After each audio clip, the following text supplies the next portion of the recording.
Mesdames et messieurs, bonsoir. Ce soir, je prends le relais pour vous accompagner dans ce nouveau rendez-vous avec l'actualité dont voici le sommaire. Le parc urbain de Conakry, nouveau poumon vert de la capitale, un espace pensé pour tous entre sport, culture et détente. 13 hectares d'ambition, 8 déjà en transformation, une nouvelle identité pour la capitale guinéenne, un chantier stratégique porté par la vision présidentielle.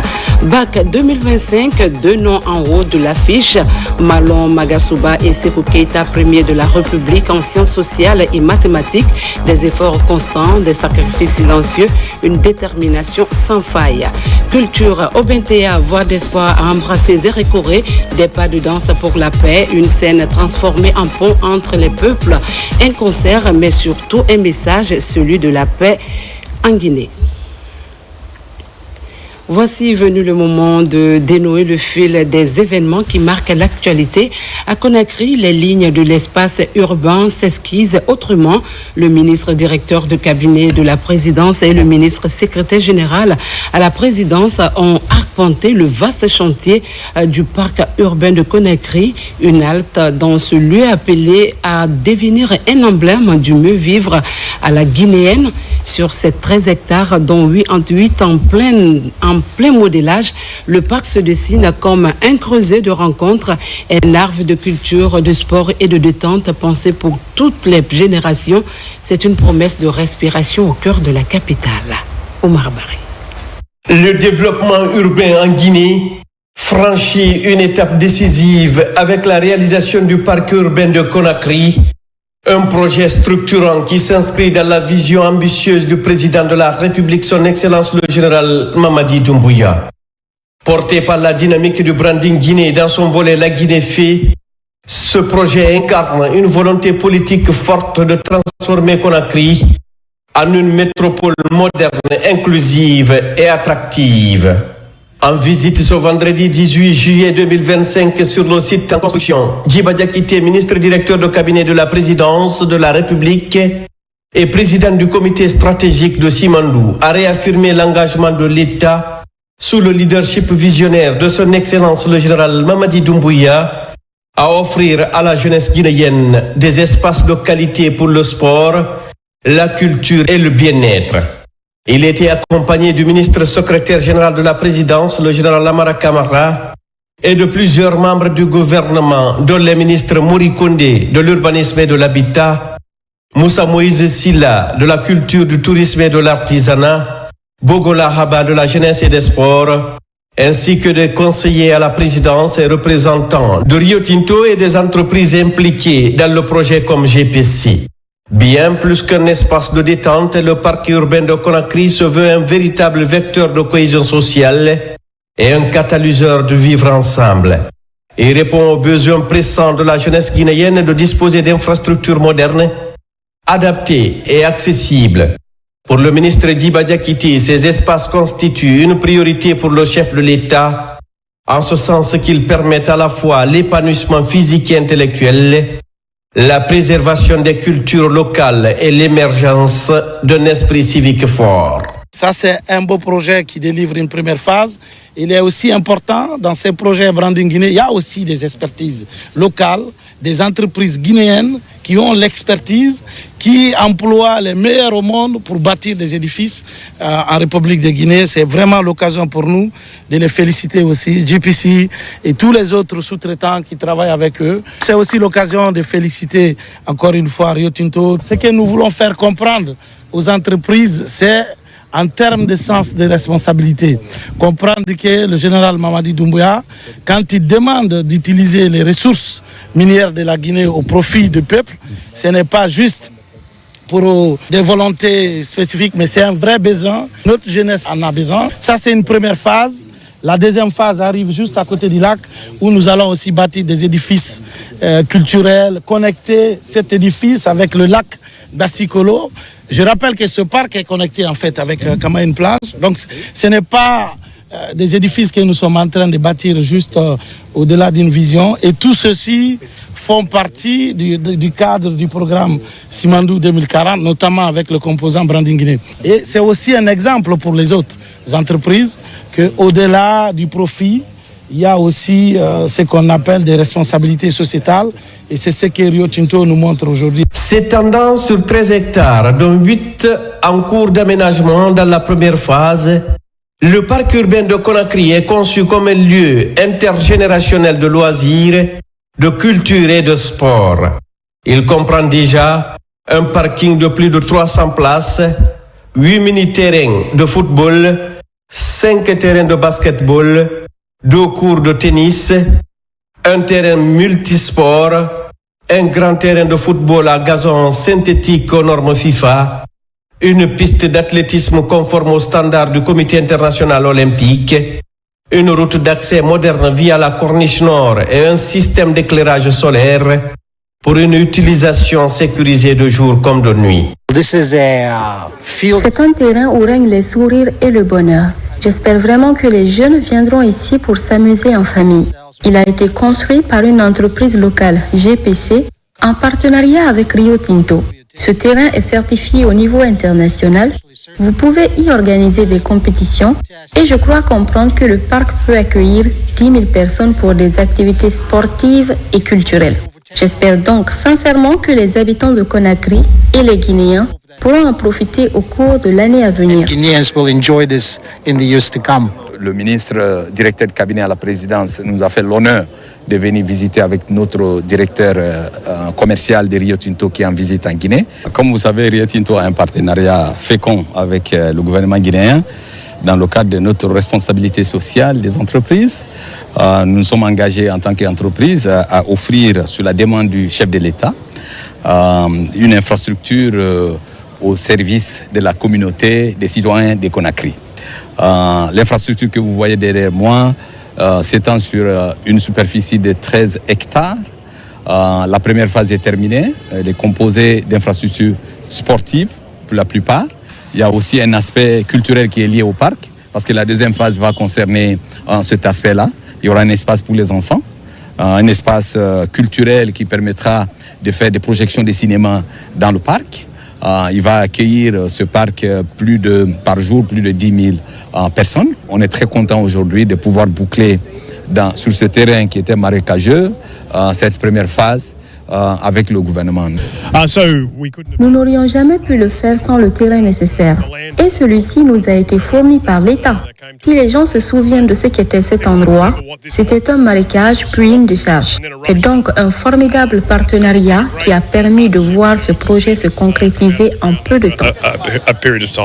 Le ministre Mori Kondé, quant à lui, a souligné l'importance de la dimension culturelle du projet, notamment à travers les futurs équipements prévus pour valoriser l'artisanat et les traditions guinéennes.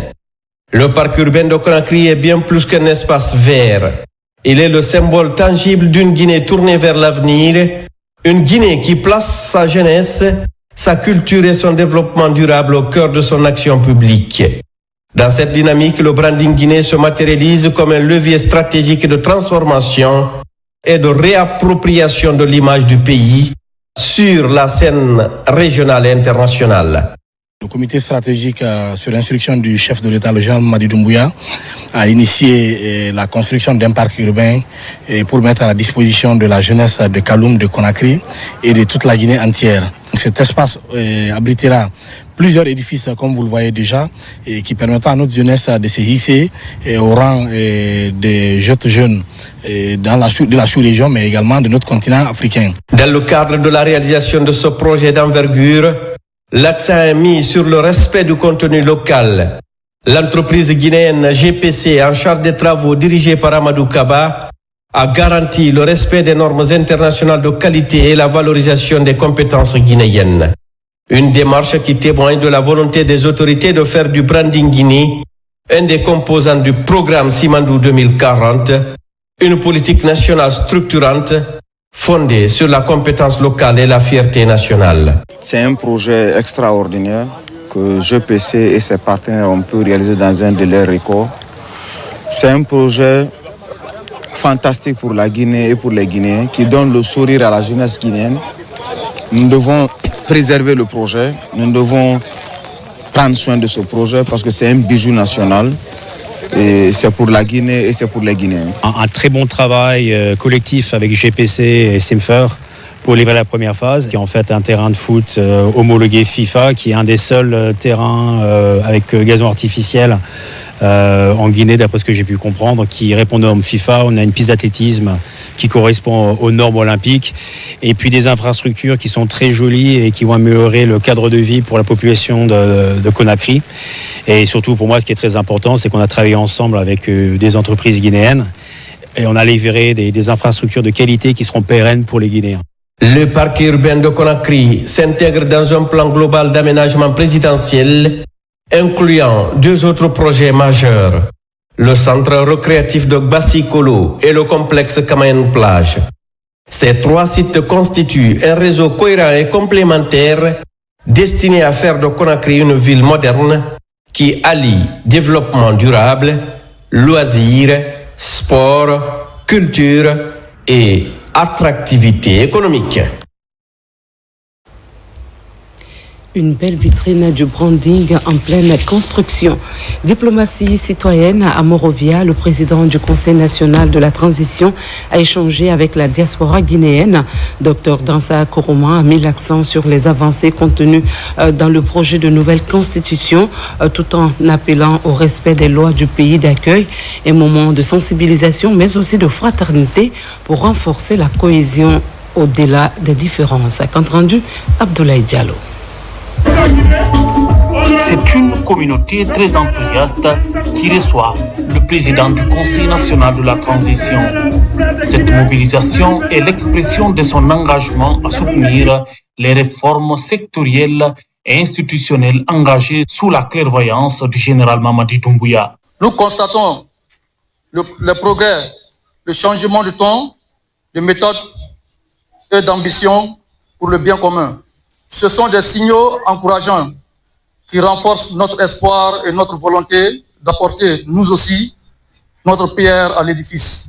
Votre présence parmi nous aujourd'hui est un symbole fort de l'attention que vous portez à l'ensemble des Guinéens, y compris ceux de la diaspora engagés pour le développement et la stabilité de notre chère patrie. Depuis l'avènement du CNRD au pouvoir, des initiatives visant à renforcer les liens entre le gouvernement guinéen et sa diaspora, avec un accent particulier sur l'implication des Guinéens établis à l'étranger dans les processus décisionnels, sont mis en place. Votre comportement, votre manière de vous conduire dans la société, la Guinée et les Guinéens seront jugés à travers vos comportements. Ce n'est pas l'ambassadeur, mais vous qui êtes dans les quartiers, vous qui êtes dans les marchés, vous qui êtes dans les champs, vous qui êtes dans le transport ou dans la construction, dans les mosquées et dans les églises. Votre comportement quotidien, c'est ça qui permet d'honorer notre pays, c'est ça qui permet de respecter notre pays.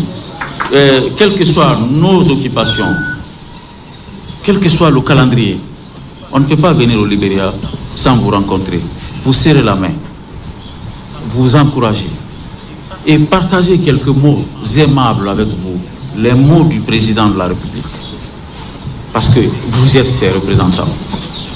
Respectez les lois du pays. Celui qui vous accueille, même si vous êtes plus intelligent que lui, celui qui vous accueille, vous devez le respecter. Vous devez obéir les lois du pays d'accueil. C'est extrêmement important. L'ambassadeur est à Conakry. Il viendra avec les copies de la Constitution. Il va vous redistribuer. Il va vous expliquer la Constitution. Le CNT a fait son travail. Le 26 juin, nous avons remis la copie de la Constitution au président de la République, après l'avoir écrit pendant presque 2 ans et demi.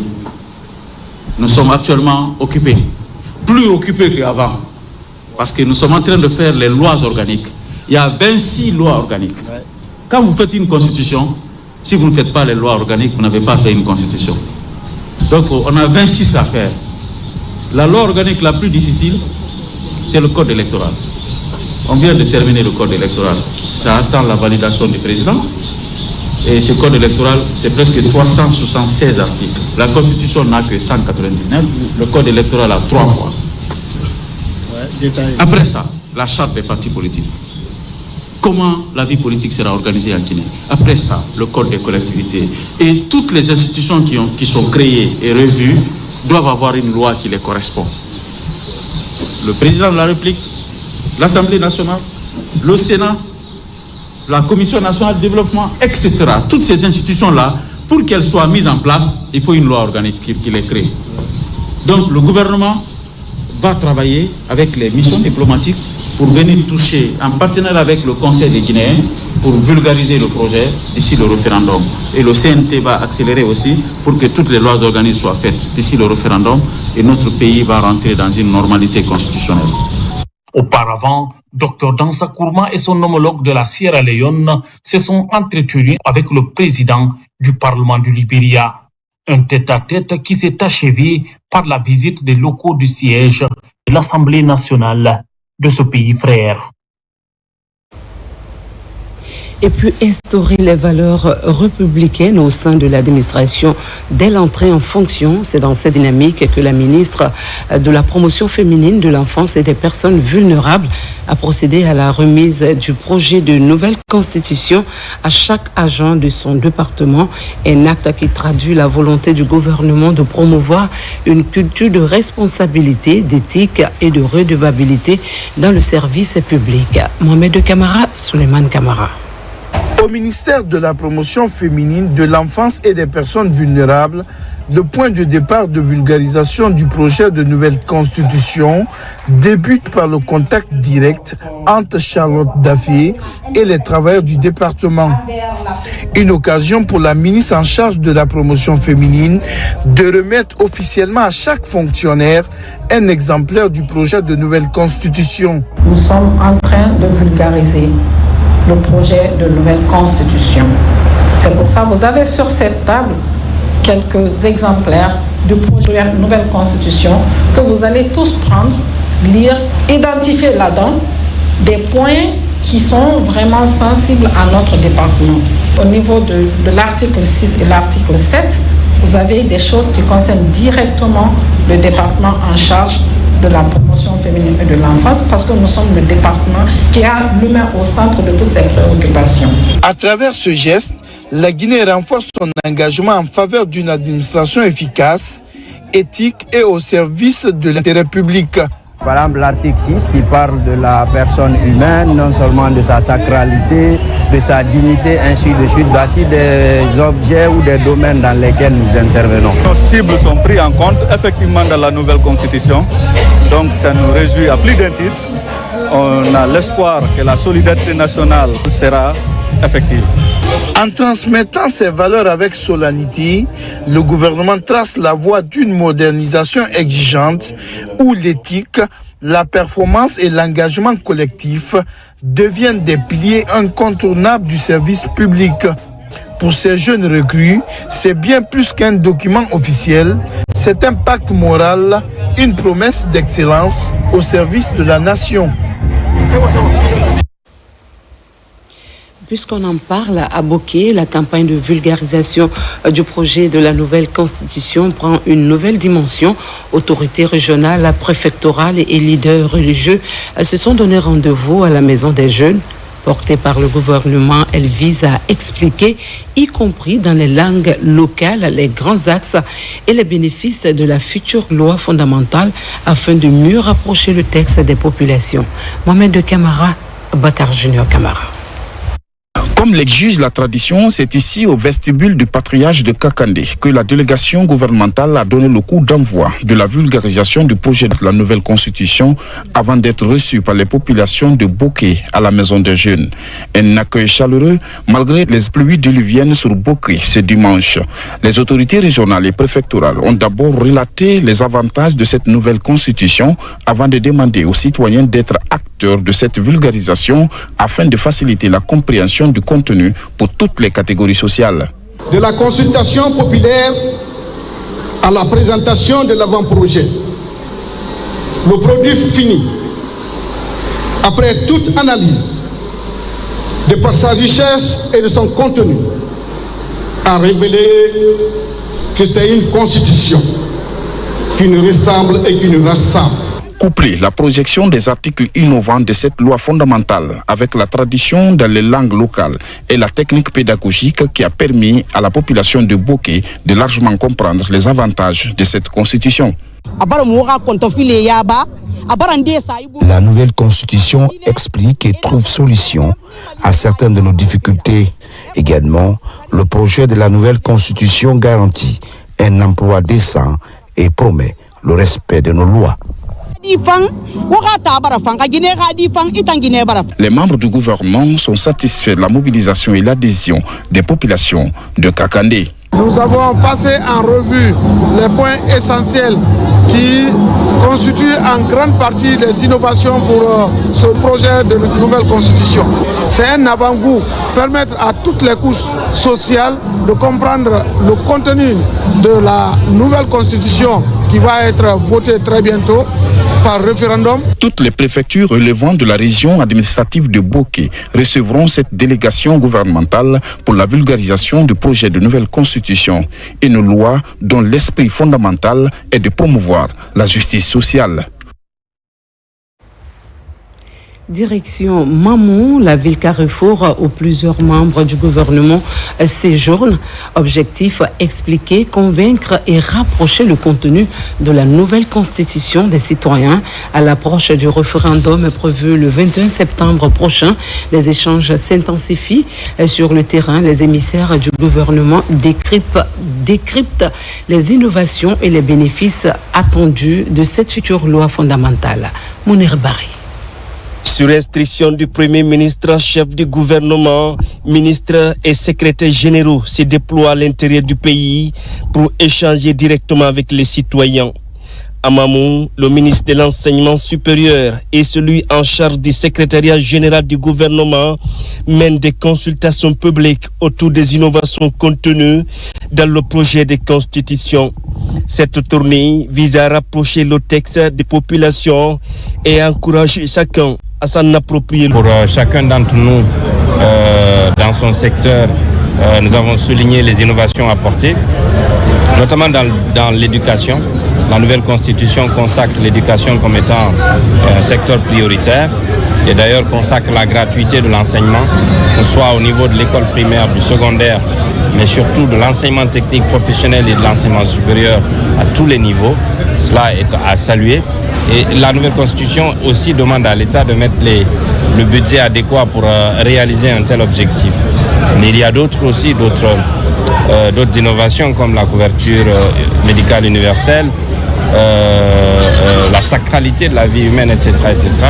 Ce sont des points que nous avons présentés à toutes les parties prenantes à cette rencontre. Des réformes dans tous les domaines, y compris à l'enseignement supérieur, suscitent l'adhésion et répondent aux attentes exprimées sur le terrain. Il y a les innovations qui échappaient pratiquement à nous et aux populations. Donc nous sommes aujourd'hui satisfaits.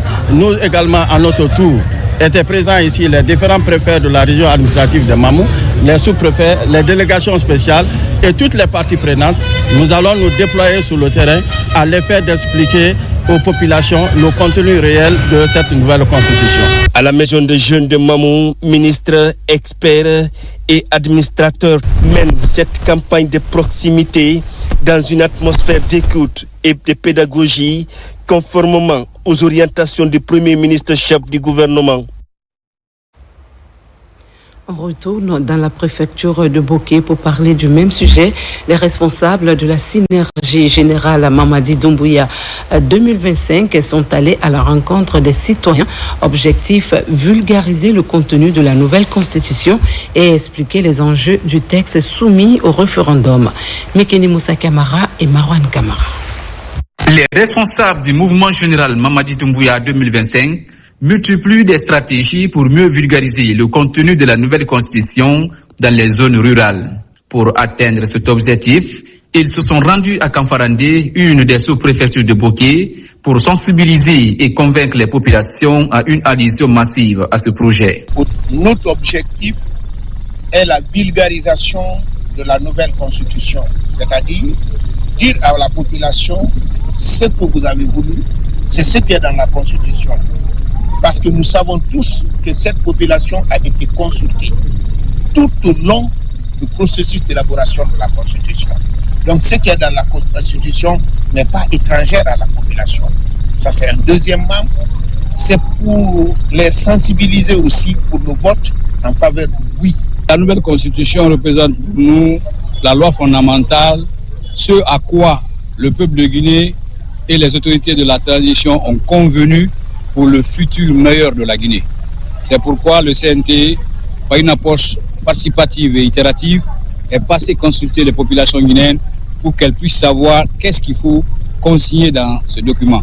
C'est pourquoi le slogan qui dit que nous avons une constitution qui nous ressemble et qui nous rassemble est vraiment justifié. Cette structure a installé son antenne locale pour mieux coordonner ses activités dans cette commune rurale de plus de 47 000 âmes. Nous allons voter au référendum à 100%. Nous avons bien compris le contenu de la nouvelle constitution. Située à 45 km de la commune urbaine de Boké, Kamfarandé dispose 15 districts. Ces localités sont représentées ici dans le bureau sous-préfectoral de la Synergie Générale Mamadi Doumbouya 2025. Tout à fait autre chose, ils ont défié les chiffres, dompté les équations et triomphé des épreuves. Parmi les étoiles de cette promotion du bac, deux noms brillent. Malon Magasuba, premier de la République en sciences sociales, et Sekou Keita, premier en sciences mathématiques. Pour ces deux jeunes, le succès est l'aboutissement d'années de travail acharné et de rêves nourris avec constance. Mamadou Salou est allé recueillir leurs impressions entre émotion et ambition. C'est le grand format de ce soir. Depuis hier, il savoure avec modestie son sacre au baccalauréat. Arrivée première de la République en sciences sociales, la jumelle Malo Magasuba honore ainsi une promesse tenue à ses parents il y a juste une année. C'est à partir de la 12e année que j'ai vraiment mis en tête que je voulais être première de la République. J'ai fait cette promesse à mon père. Quand j'ai vu le premier de l'année passer à la télé, j'ai dit à mon père, je dis l'année prochaine, ça sera moi. Je serai à cette place. Tu seras fier de moi. L'année scolaire a commencé vraiment très difficilement pour moi à cause des problèmes sanitaires. Mais j'ai gardé la tête haute parce que j'avais un objectif en tête. Alterner entre les révisions à l'école et les révisions à la maison, ça n'a pas été du tout facile. Parce que je rentrais à 17h. Et 17h, quand je rentre, il n'y a pas de pause. Je pouvais réviser plus de 10 heures d'affilée sans pause les week-ends. Quand j'avais le temps, je révisais. Il n'y avait pas le temps pour l'amusement. J'avais abandonné tout ce qui était plaisir pour me mettre à la tâche. Fruit d'une année de travail intense, certes, mais le suivi parental a été un atout déterminant pour la lauréate de 19 ans, issue du complexe scolaire Saint-Georges de Symphonia. À mon niveau personnel, je m'intéressais à savoir quels sont ses points de faiblesse, où est-ce qu'elle a besoin d'un accompagnement et qu'est-ce que je peux apporter comme contribution dans l'atteinte de ses objectifs. C'est ainsi qu'elle a désigné les matières où elle sentait un peu de difficulté. Alors j'ai contribué en lui trouvant des répétiteurs qui pouvaient l'aider sur les questions singulières qui l'emmerdaient. Tout comme Malon Magasuba, Sekou Keita lui aussi s'est hissé premier de la République en sciences mathématiques. Élève du groupe scolaire Jean Mermoz de la Tannerie, Sekou relève ainsi un défi qu'il s'est lui-même lancé dès ses premiers pas au lycée. Je me suis fixé l'objectif d'être le premier de la République. C'est quand j'ai réussi à mon premier objectif, c'est-à-dire être le premier de la région de Conakry au BPC en 2022. Quand j'ai perdu cela, je me suis fixé l'objectif d'être le premier de la République au bac. Donc je me suis mis à la tâche. J'ai commencé les cours de révision. J'ai suivi normalement les cours et en terminale. Pendant les vacances, je me suis lancé dans les cours de révision, dans les matières exactes. Élève assidu, ponctuel, surtout grand travailleur, les encadrants de Sekou Keita ne manquent pas de qualificatifs pour décrire le jeune lauréat de la République. C'est un enfant qui est avec nous depuis la 7e année. Et je peux vous assurer que de la 7e, là où nous sommes, Sekou n'a jamais eu une moyenne inférieure à 17. Sa plus petite moyenne, c'est 17. 17, 18, 19. Moi, je l'ai dit à tous mes proches. J'ai même parié avec certains. J'ai dit, j'ai le premier de la République avec moi. Bon, à l'époque, certains me prenaient pour un fou. Parce qu'ils disent qu'en Guinée, il y a plusieurs écoles, que c'est pour Sekou que je connais. Donc, du point de vue scientifique, il est irréprochable. Du point de vue comportement. C'est quelqu'un qui est hors pair. Sékou Keita et Malo Magasuba ont en commun la persévérance et la passion pour les études. En attendant la prochaine rentrée universitaire, les deux champions célèbrent leur succès avec les parents, les encadrants et les amis. Félicitations donc à Malo Magasuba, première en sciences sociales, et Sékou Keita, premier en sciences en mathématiques. La République de Guinée et le programme des Nations Unies pour le développement renforcent leur partenariat à travers la revue annuelle du programme de coopération pays 2024-2028. Ce cadre stratégique s'inscrit dans la dynamique du programme de référence intérimaire en soutenant les priorités nationales de développement, un exercice de gouvernance responsable illustrant engagement en faveur de la transparence et du devoir de redevabilité envers les citoyens. Le point avec Tabansila. C'est une revue qui s'inscrit dans la logique de redevabilité au cœur des standards internationaux de la coopération moderne. Le programme se focalise principalement sur la promotion de la bonne gouvernance en vue du développement durable, de la transformation économique et de la gestion durable du capital naturel. Dans un monde de mutation rapide, marqué par les chocs climatiques, les institutions géopolitiques et les transformations technologiques, le statu quo n'est plus une option. La qualité de la coopération entre la Guinée et le PNUD est sans conteste une source d'inspiration. Une source d'inspiration dans l'architecture multilatérale. L'année programmatique qui s'achève aura été intense en action au bénéfice de nombreuses entités, notamment mon département. Les effets fixés à l'horizon 2028 par ce cadre de collaboration visent la participation et l'accès des femmes et des personnes vulnérables à la croissance économique soutenue par une économie diversifiée, inclusive, équitable, durable et génératrice d'emplois décents. En 2024, une vingtaine de projets ont été mis en œuvre pour l'opérationnalisation du programme de coopération pays dans plusieurs localités des régions du pays. Grâce à cette synergie entre acteurs, nous pouvons à date citer quelques réalisations. Je peux citer le renforcement des capacités des magistrats et auxiliaires de justice au tribunal de première instance de Dixine, l'équipement en matériel de production, de transformation en faveur de 50 groupements et PME dirigés par des femmes et des jeunes. Les échanges seront assortis de décisions et de recommandations pour améliorer l'efficacité de la mise en œuvre des projets.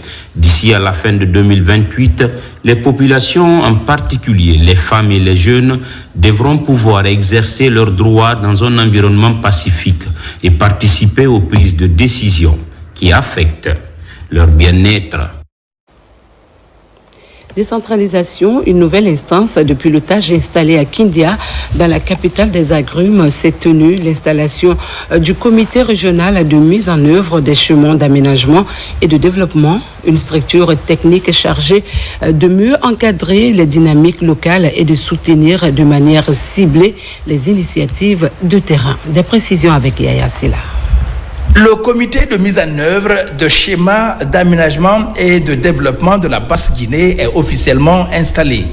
Ce comité, dirigé par le gouverneur de Kindia, a pour objectif de concevoir, d'élaborer et de coordonner la mise en œuvre de tous les plans d'aménagement et de développement des préfectures de la région, en tenant compte des orientations du programme Simandou 2040. Notre mission, aussi exaltante que complexe, consistera à exploiter efficacement les ressources locales pour améliorer les conditions de vie des populations, réduire les disparités régionales et renforcer l'unité nationale, aligner les initiatives locales sur les grandes ambitions nationales, notamment le programme Simandou 2040 et le plan national de développement PND. La Guinée maritime présente des défis importants avec la pression démographique et la dégradation de l'environnement.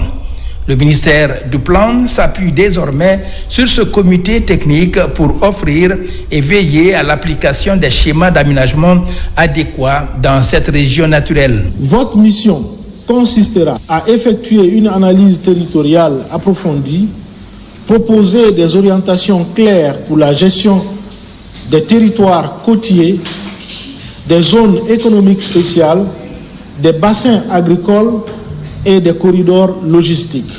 Avant l'installation de ce comité, les cadres venus du ministère du Plan et de la Coopération internationale et ceux de l'administration du territoire et de la décentralisation ont été formés. Une formation appuyée par l'Agence nationale de financement des collectivités ANAFIC.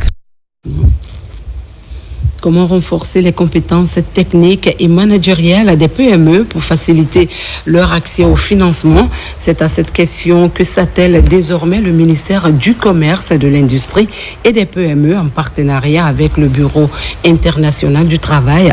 À Conakry, une trentaine de petites et moyennes entreprises viennent d'être formées sur la structuration d'idées d'affaires et les premières étapes de création d'entreprises. Reportage Abdul Karim Kamara. Le non-accès au financement reste toujours l'un des obstacles à l'épanouissement des PME. Pour pallier cet état de fait, de nouveaux mécanismes d'accompagnement à l'échelle internationale sont mis en place. Depuis un mois, 38 PME et PMI sont outillés en ce sens par le ministère du Commerce, Industrie et PME à travers l'Agence autonome d'assistance des entreprises. Nous avons choisi des potentiels entrepreneurs pour travailler avec eux à la recherche d'idées d'entreprise, la formalisation d'entreprises, les initier également à l'élaboration du plan d'affaires. Quand on porte soi-même ses idées et comment on compte gérer son entreprise, ça rassure celui qui accompagne, c'est-à-dire le partenaire financier. Cette consolidation des compétences techniques et managériales porte sur les modules TRI, qui veut dire trouver votre idée d'entreprise, et le créer, entendez créer votre entreprise. Concepteur de ces nouveaux mécanismes, le Bureau international du travail appelle cela gestion maîtrisée pour les créateurs et gestionnaires des micro et petites et moyennes entreprises.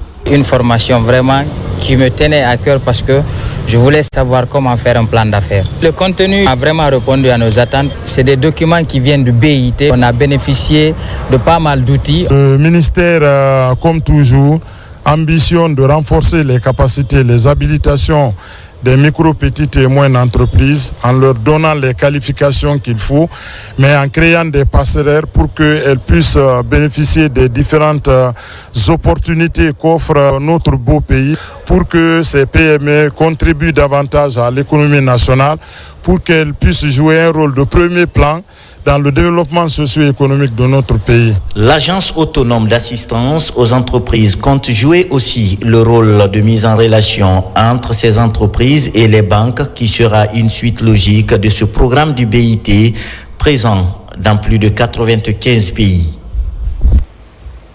Et toujours dans l'actualité nationale, la voix des jeunes d'Afrique de l'Ouest et du Centre s'élève depuis Conakry. Le ministre de la Jeunesse et des Sports a reçu la déclaration de Conakry, fruit du forum régional des conseils consultatifs des jeunes, soutenu par Plan International Guinée, un document stratégique, expression des préoccupations de la jeunesse de 15 pays, portant des recommandations sur la santé, la paix et la sécurité. Moussa Komara. Ce moment plein de solennité et d'espoir est important et historique pour les jeunes de 15 pays d'Afrique de l'Ouest et du Centre. Ils remettent officiellement la déclaration du Conakry, fruit du forum régional des conseils consultatifs des jeunes, tenu récemment dans la capitale guinéenne. Dans ce document stratégique de plaidoyer, plusieurs questions sensibles dans des secteurs comme la santé, l'éducation et la sécurité interpellent. Mettre en place des cadres de dialogue permanent entre les jeunes, les civils et les forces de défense et de sécurité pour construire une confiance mutuelle et une sécurité partagée. Inclure l'éducation à la citoyenneté, à la paix et à la cohésion sociale dans les programmes éducatifs à travers des modules annuels obligatoires. Soutenir les initiatives écologiques portées par les jeunes inscrit l'éducation à l'environnement et au développement durable, donner la priorité au système de santé des pays afin de garantir une vie saine et faciliter l'accès des jeunes aux fonds d'accompagnement des petites et moyennes entreprises par des mécanismes transparents sont autant de préoccupations mentionnées dans ce document de plaidoyer. Il y a 3 outils aujourd'hui qui sont à vos dispositions et qui correspondent plus ou moins à la réponse de l'État guinéen aux préoccupations que vous avez soulevées.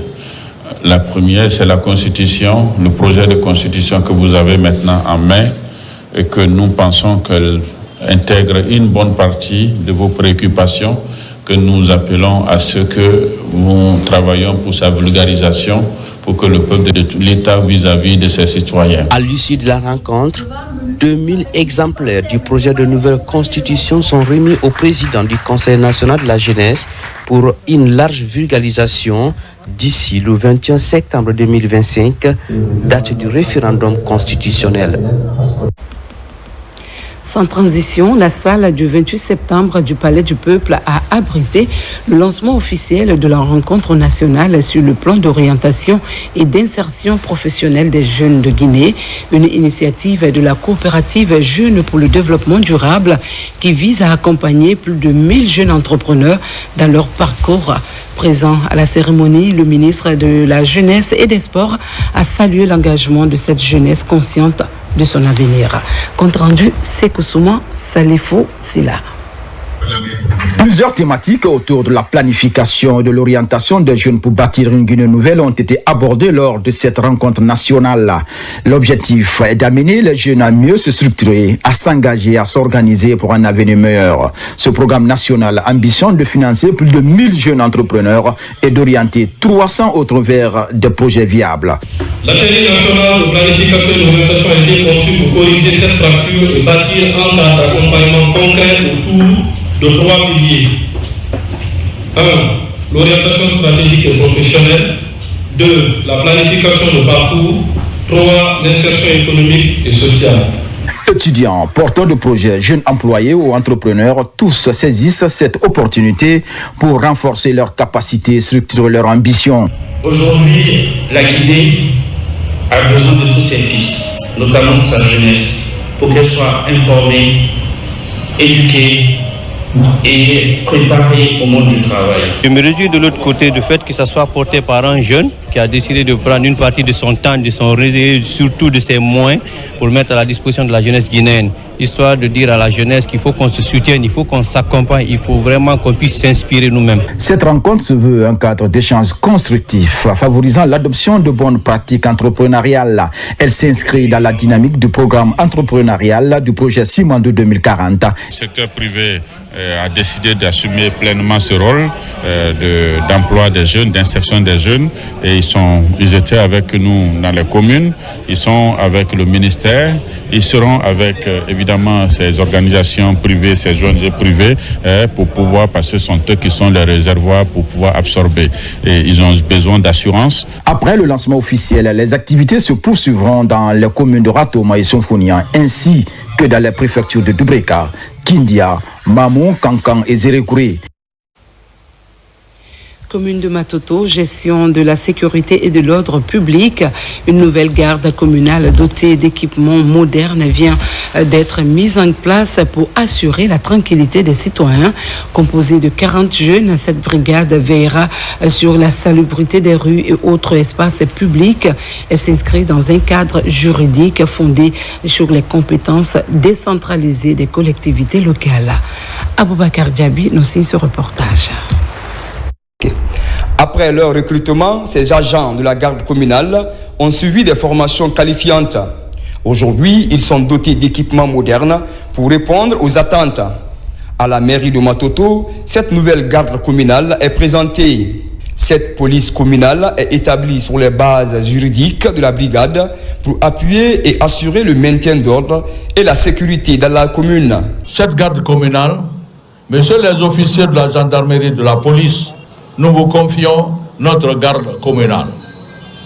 Nous leur demandons de travailler en étroite collaboration avec vous pour la quiétude dans la commune, pour la salubrité, pour le bien-être de la population. Ces auxiliaires des forces de sécurité ont un rôle central pour faciliter la gestion des affaires courantes de la commune de Matoto.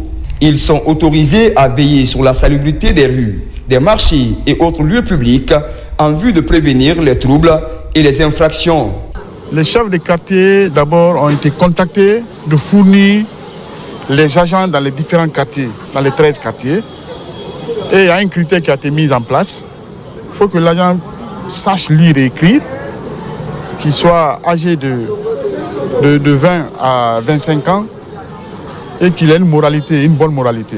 C'est un grand jour solennel pour la commune de Matoto qui, dans l'exercice de la fonction régalienne, a bien voulu recruter 40 personnes habillées, équipées, formées, qui désormais vont être des auxiliaires et qui vont vous accompagner dans le cadre de la prévention de l'insécurité au sein de la commune de Matoto. La création de cette garde communale à Matoto intègre une approche de bonne collaboration avec les populations. Restons encore dans cette commune où le grand marché de Matoto a changé de visage grâce à une vaste opération de nettoyage menée par les femmes du mouvement, les gazelles du CNRD, en présence des autorités communales. Ces femmes ont retroussé les manches pour débarrasser le centre de négoce des ordures, prévenir les maladies hydriques en cette saison des pluies et offrir un cadre sain pour une meilleure cohabitation entre commerçantes et clients. Bakary Bamba Kondé. Dans la commune de Matoto, le mouvement de femmes, les gazelles du CNRD, a lancé ce matin l'initiative d'assainissement du marché communal visant à améliorer les conditions de vie et à promouvoir la santé publique. Sous le slogan « Un marché propre, une communauté saine », ce projet a rassemblé des dizaines de femmes motivées, travaillant main dans la main avec les autorités communales pour transformer leur environnement. Aujourd'hui, on a décidé ensemble de faire un assainissement parce que le président de la République, ça fait partie de ses priorités. C'est la saison pluvieuse. Il y a des maladies, il y a aussi des inondations. On a curé des caniveaux. La mairie nous a mis à disposition les camions et les machines. Le gouvernement aussi nous a accompagnés. Les femmes ont nettoyé les allées du marché, enlevant les déchets et en sensibilisant les commerçants et les clients à l'importance de maintenir un environnement sain. On a fait des années, le marché de Matoto n'a pas été propre comme aujourd'hui. Nous remercions notre marraine. C'est l'union qui fait la force. Si vous vous unissiez, vous pouvez faire quelque chose. Nous sollicitons le soutien du gouvernement. Que ce soit le marché ou à l'intérieur des quartiers, si on a décidé, nous avons l'esprit du nettoyage, l'esprit de la propreté, nous arriverons. Parce qu'il faut la volonté. S'il n'y a pas la volonté, on n'arrivera pas. S'il n'y a pas l'esprit, on n'arrivera pas. Grâce à la collaboration avec les autorités communales, ce coup de balai des femmes ne se limite pas seulement à un nettoyage physique, mais incarne également une prise de conscience collective sur l'importance de l'hygiène et la propreté dans la capitale. Culture avant de nous quitter, la forêt en scène pour la paix. À Zérekoré, capitale forestière, l'artiste Obentea et son équipe ont enflammé la scène ce samedi avec un spectacle vibrant intitulé Concert de la paix. L'événement a mis à l'honneur les danses traditionnelles de la forêt comme un appel à l'unité. La forêt a été célébrée comme une source d'inspiration, de vie et d'harmonie. Dans ces Kamesoko. Zérekoré en ce 19 juillet 2025, sous un ciel bleu profond, le concert de la paix mobilise du beau monde, loin des projecteurs habituels des scènes mondiales. C'est ici sur une vaste esplanade transformée pour l'occasion en arène de l'unité que les pas de danse ancestraux de la forêt ont résonné, porteurs d'un message vibrant de réconciliation et de cohésion nationale. C'est une signature de l'ONG La Voix des Sans-Voix en collaboration avec le mouvement Kawama et la Guinée est une famille. Nous sommes réunis non seulement pour nous parler, mais surtout pour nous écouter, nous comprendre et nous pardonner. Il est temps, chers frères et sœurs, de tourner la page des divisions, des méfiances et des douleurs du passé pour ouvrir ensemble un nouveau chapitre fait de fraternité, de confiance et d'avenir partagé. Dès les premières heures de l'après-midi, une foule compacte venue des 4 coins de la région s'est emparée de cet événement, promesse d'un spectacle où l'authenticité culturelle serait la véritable star. L'ouverture fut à la fois solennelle et puissante et la fin laissant les participants dans un sentiment profond d'unité et de développement. La Guinée est une famille, signifie que les 4 régions naturelles, quand on se donne la main, on devient un et indivisible. Aujourd'hui, Zéro Corée est dans la joie, Zéro Corée est dans la paix et Zéro Corée est dans une cohésion sociale. Quand nous sommes unis, on peut tout faire ensemble. Devant un public fermement debout, les artistes invités ont fait étalage de leur authenticité. Ce concert n'est pas un simple enchaînement de spectacles, mais une véritable immersion dans l'âme de la forêt guinéenne. C'est la fin de cette édition. Merci de votre fidélité. Bon début de semaine à toutes et à tous. Qu'elle soit porteuse d'élan et de belles réussites. Restons unis, engagés et confiants à l'avenir de notre pays. La Guinée, notre paradis, terre de richesse et d'innovation, mérite le meilleur de chacun de nous. Très bonne soirée et à très bientôt pour une nouvelle édition.